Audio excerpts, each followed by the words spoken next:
Welcome to the Entrepreneurial Blueprint podcast. Real people, real stories. Chasing dreams, overcoming obstacles. Come get inspired and take action. I know you ready. Let's go.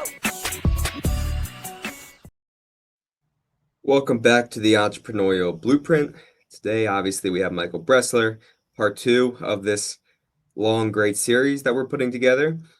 We introduced AI in the roofing industry last week, but just as a whole, how to incorporate it into your business, why it's important.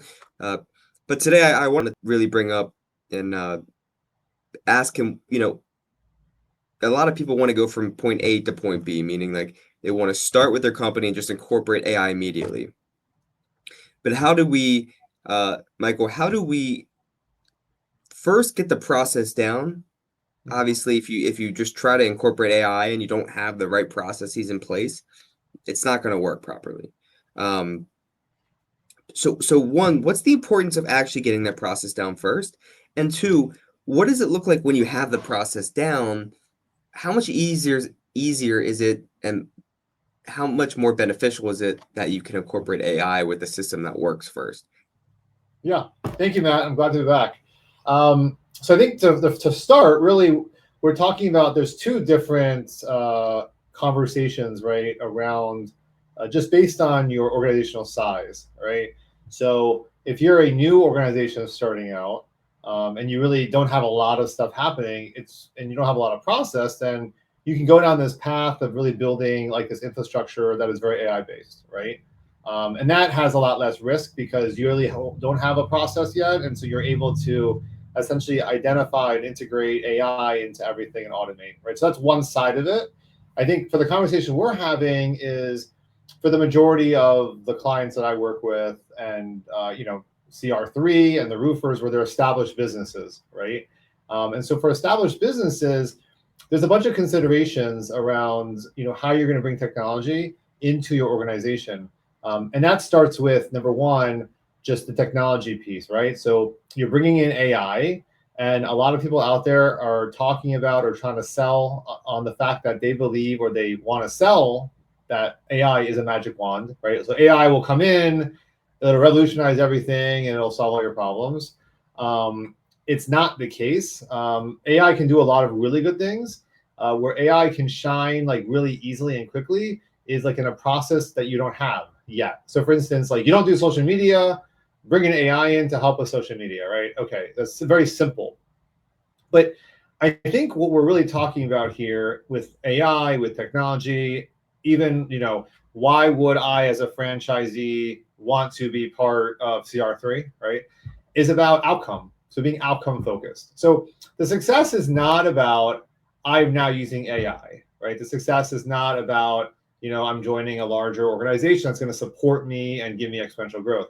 The success is outcome based, right? So what is the technology, what is the organization going to provide that's going to give me what I need to do better?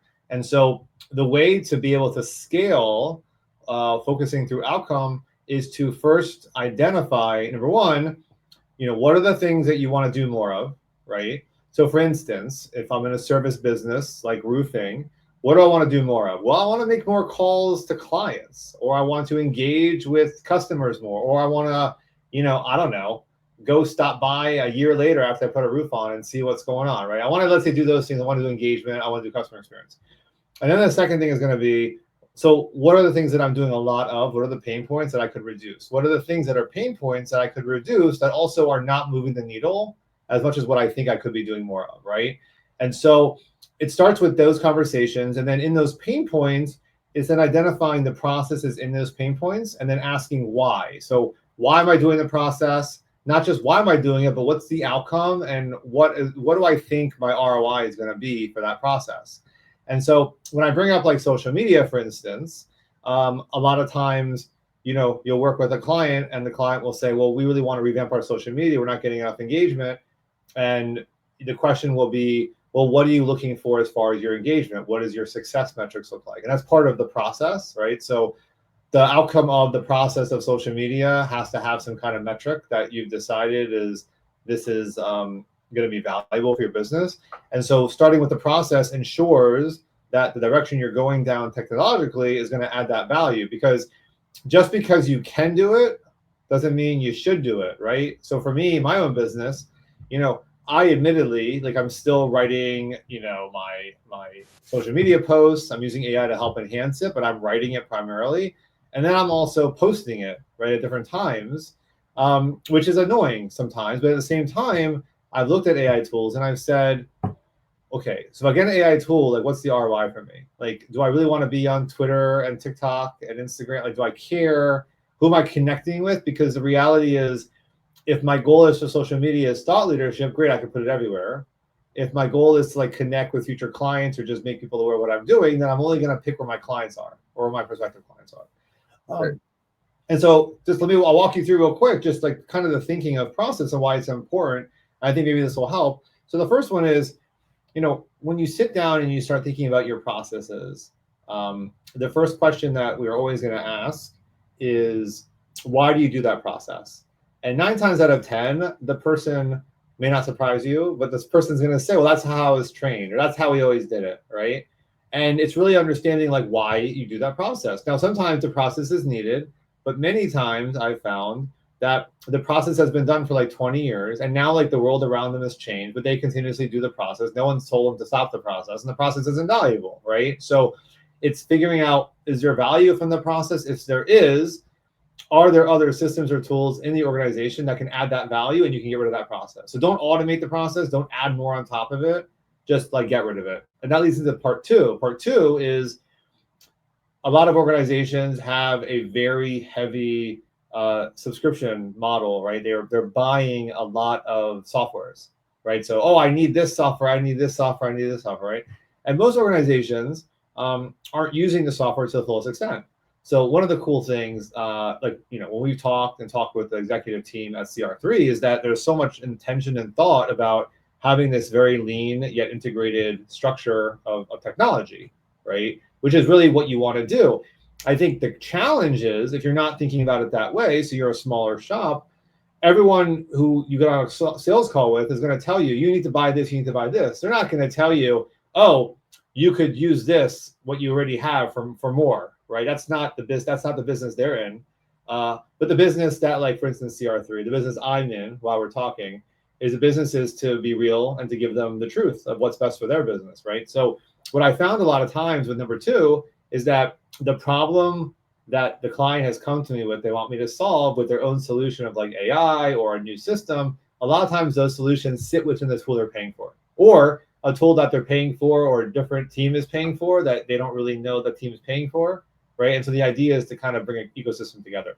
The third one is around, just so you have a really good you don't really have a great process, but you have a task that has to get done. It's a big task.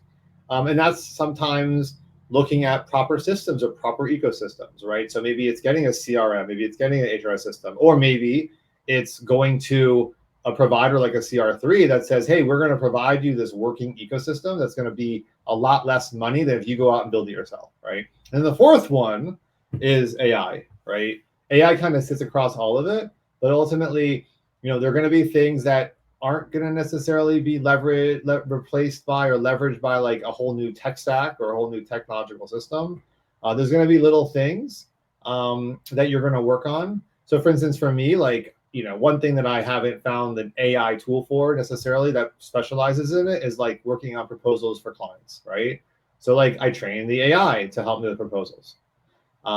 Maybe down the road, Google, which I use Google Suite, maybe Gemini and them will have, like, the ability to kind of plug in before their e-signature product to help develop proposals. But right now it's kind of, outside of that. So essentially what we're saying here is that it's really important to streamline your processes, to question the process you already have, because your problems may not actually be problems. The solution might be to get rid of it, right? And I think if you can come up with, being outcome focused, what your goal is, what success means for the process, and then streamline the process to meet those goals, then suddenly you take a technology like an AI and you overlay it, and that's when you're going to get exponential value. Yeah. I want to give a specific example, though, to make this more real for the listeners, because there's a lot of information that we kind of have to unpack. I'll give a specific example that pertains to CR3, right? So one of the things that CR3 we pride ourselves on, and I'm sure a lot of other business owners who are listening to this will agree, is customer support, customer relationships, right? Show me a business that doesn't have good customer relationships, and is successful. It just doesn't exist, right? So if people are expecting to incorporate that AI technology to sort of solve their problems, but their salesman or their support staff doesn't have a good reputation with customers, Mhm. it's not going to flow, right? So if you Right. look at CR3, for example, you look at our reviews, we have, over 1,000 5-star reviews system wide, right? And so we look at that and say, well, how can we incorporate AI to make this even easier for the customer to call in and get what they need, right? But Mhm. let's say we didn't. Let's say we had, overall the board 3-star reviews. People didn't really love the way that we treated them or dealt with them. But we said, you know what? In order to fix this, we'll just incorporate AI and they can talk to the AI, and it's not going to work. But now, if you have, again, the good process of saying, hey, we have a really good process of we'll treat the customer with respect. The customer is always right first. We'll give them what they want. And to make it even better, right, to even separate ourselves even more from other companies, we'll incorporate the AI so the customers have this tool they can use to get the information faster, get more information if they need questions answered after hours, right? Stuff like that. And so I think a lot of companies, and I'll let you speak on this, a lot of companies, before they really want to, or they should take this huge step into incorporating really what the future is going to look like, is to do an audit of their own business and say, Mhm. what do we do well and what don't we do well?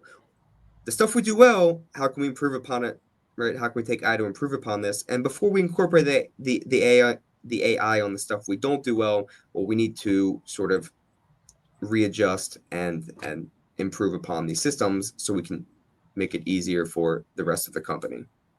Yeah, no, that's 100%, right? So the first step is the audit, the assessment. And a lot of times in organizations, they haven't really written down the processes or how things actually work, right? So that is essentially the first step. And you mentioned something that was really interesting, which was you want to kind of look at what's good, what's bad, right? And I think that's where it gets really interesting. Is sometimes you have a process that works really well, but the outcome of what you're getting out of it isn't necessarily needed in the business anymore, right? So that's part of the whole idea of process when you're being very outcome focused is um, making sure that the stuff you're actually doing even is, adding value. And what some of that is, for instance, when you take your example of customer service, right?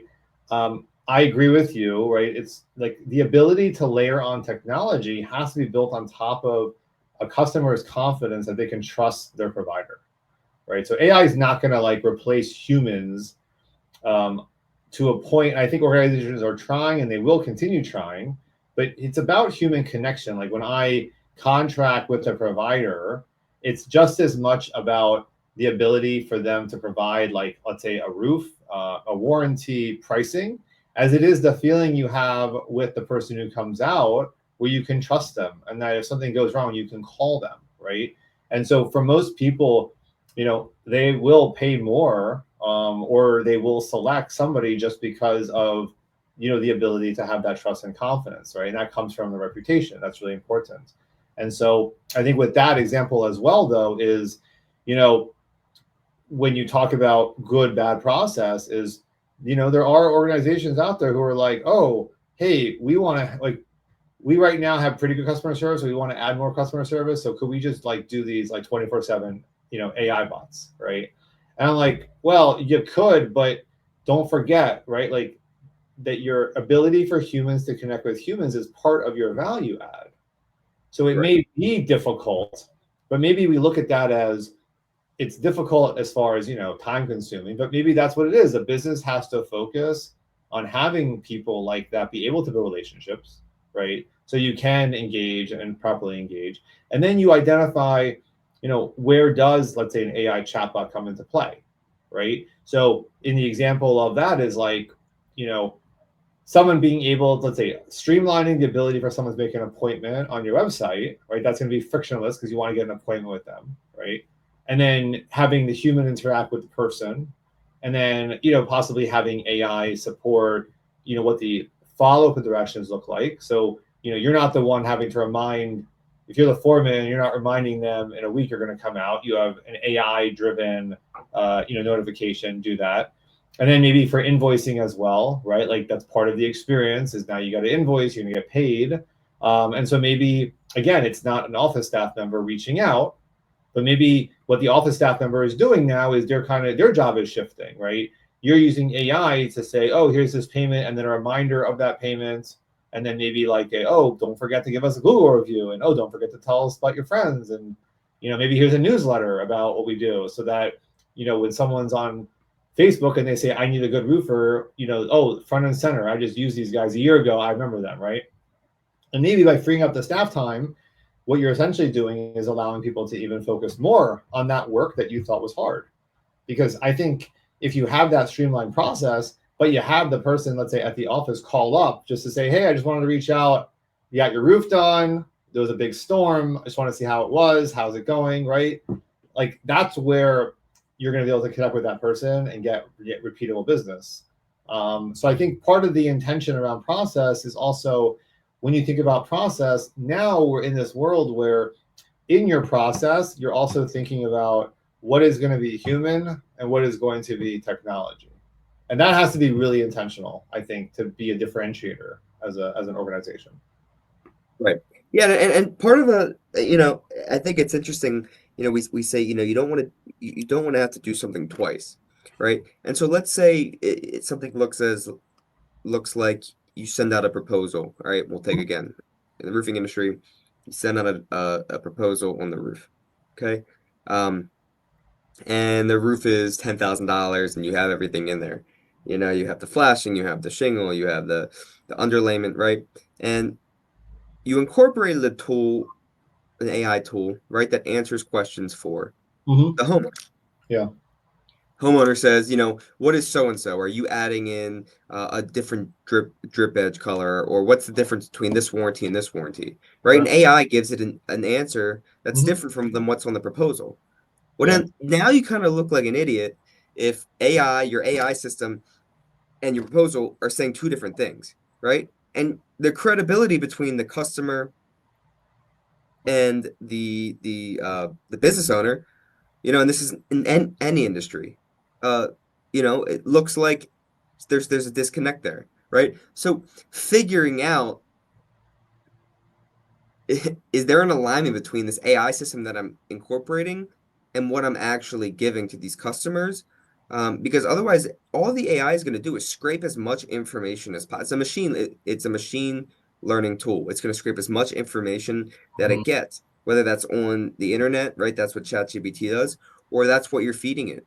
So are you feeding the ChatGPT, or are you feeding the AI tool the information that is going to align with your company?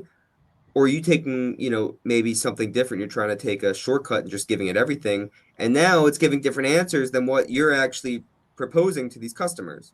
Yeah. Yeah. So that's another piece, right? So now we're getting into the technology side, which is making sure that you find the right partner that's going to execute, right? Because ultimately, the irony of this whole thing is that people in the media love to blame AI for being stupid, but AI is only as good as us, right? Like you use AI for a proposal, the proposal is wrong, and you sent it over to a client.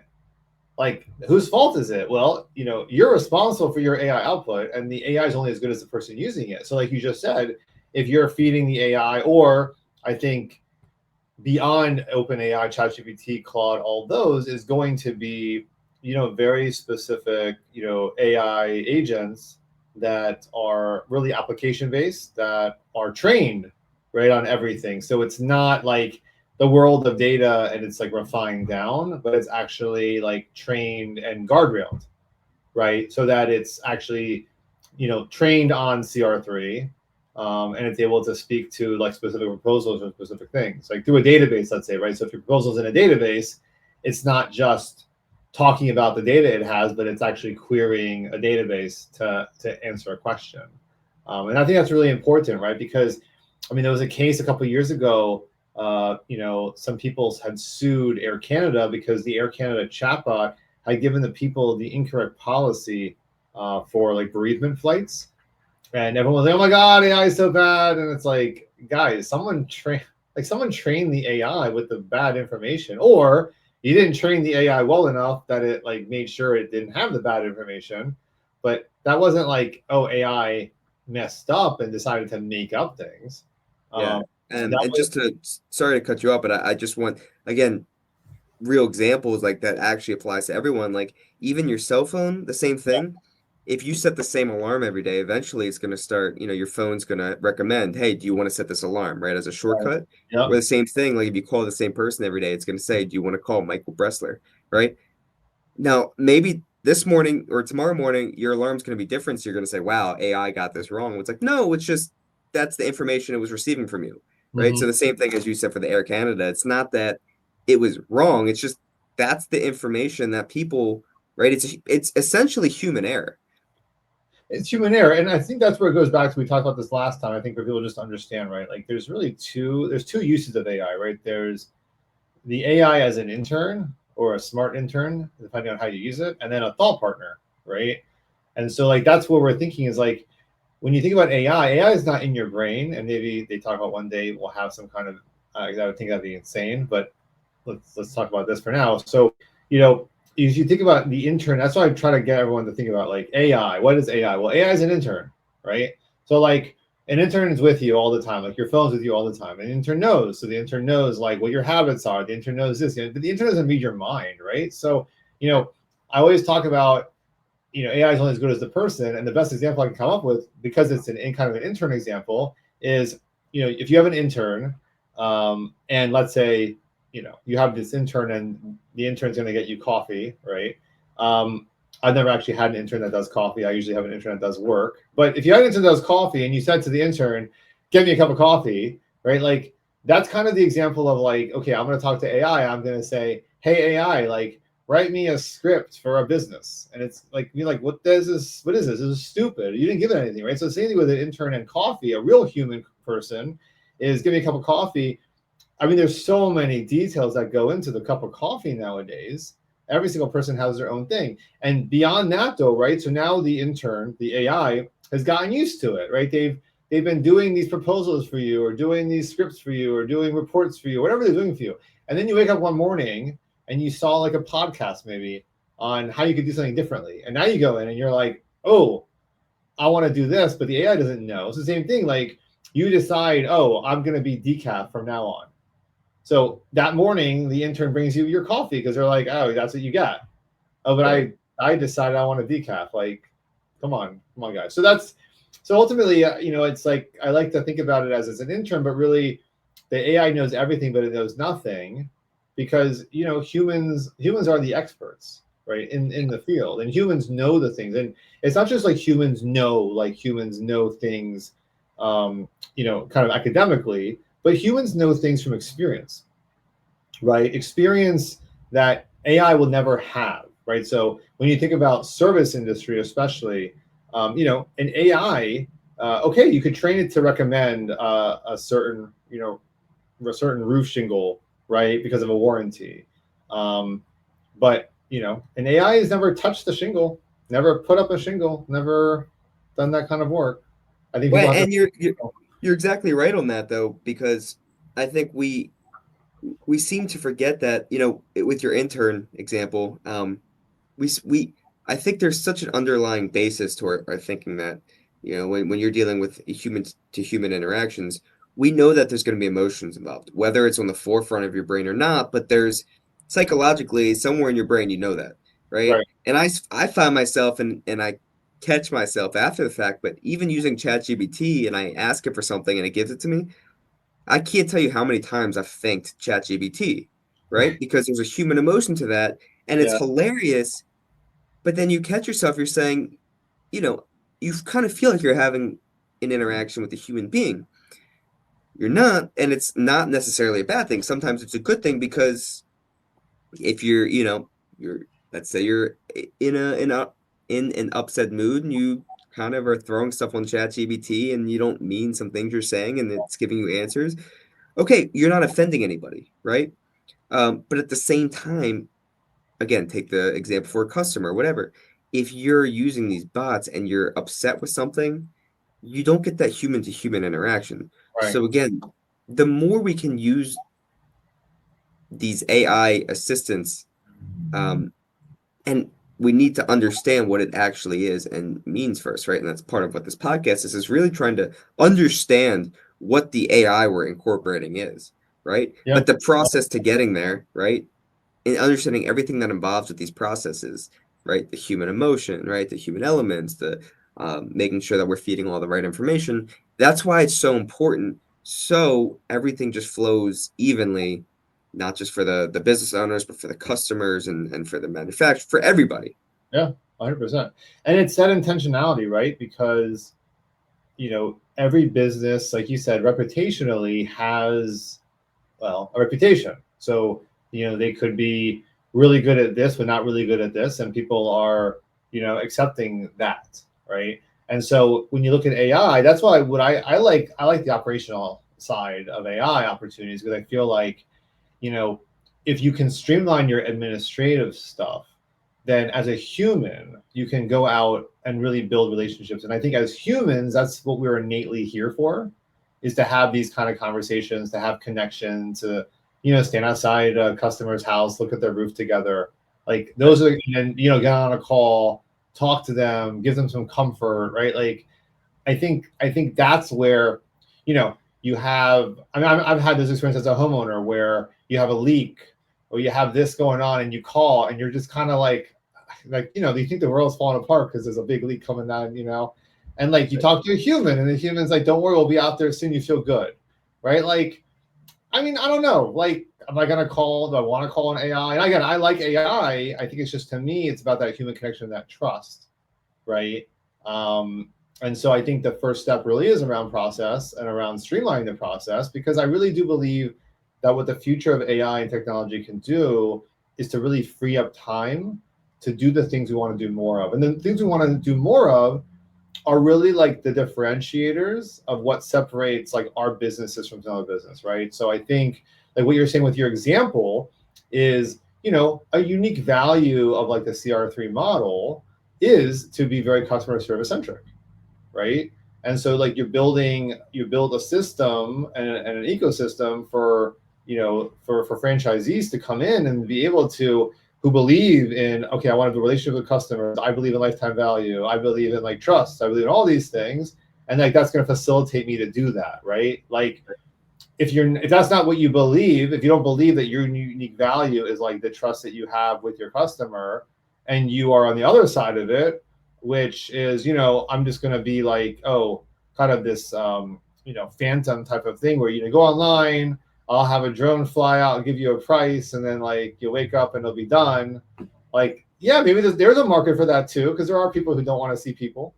But Yeah. I don't think that's most people. I think most people, social media, I think I'll blame that a little bit. I think a lot of people, especially with COVID, social media, I think like a lot of us, have forgotten sometimes, like the cool thing about being with people. Yeah. You know? Well, there's a few things you don't get from the AI, right? Again, like you can't negotiate with AI, right? You give me a proposal and your, let's say, consultation fee, right? Right. It's your AI assistant. I can't say, well, I don't want to do X amount of dollars. I'd prefer to do this. Well, it's just going to say no because that's not what your rate is. But if I call you personally, well, we could work Right. something out. The roof leak example you gave is funny because during the winter time we had that negative degree weather, and Yeah. for the first time in my life, I had frozen pipes. Mm. Now I'd never dealt with it before, but what did I do? I had ChatGPT. I immediately typed in ChatGPT, what do I do? Right, quickly gave me everything I should try to do, whatever. But then I needed a human interaction, that human interaction to kind of calm me down and say, your house isn't going to leak, like it'll all be okay, it's not going to cost you as much as you think, right? And I needed both of that. Yeah. So again, the more information we learn about this and actually how to use it as exactly what it is, a tool, and sort of understand that, I mean, we hear a lot of stuff like AI is going to take over, but I don't personally believe that's going to happen, at least not in our lifetime.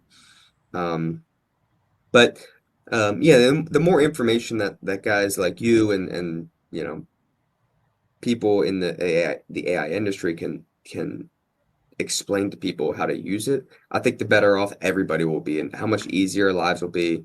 How many more events we can show up to for our families, how many more events we can do for ourselves, and still be just as productive, if not more productive, than we were before.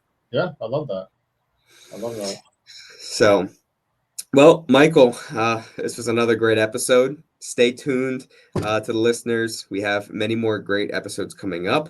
Some really awesome topics. Again, I'll put Michael's Instagram, Facebook, LinkedIn information down below. Definitely reach out to him. He's a really great resource. He's also a guy I know loves to connect with people. Pick his brain if you can. Michael, thank you for being here again, and I'm really looking forward to more great conversations with you. Yeah, thank you so much, Matt. Appreciate it.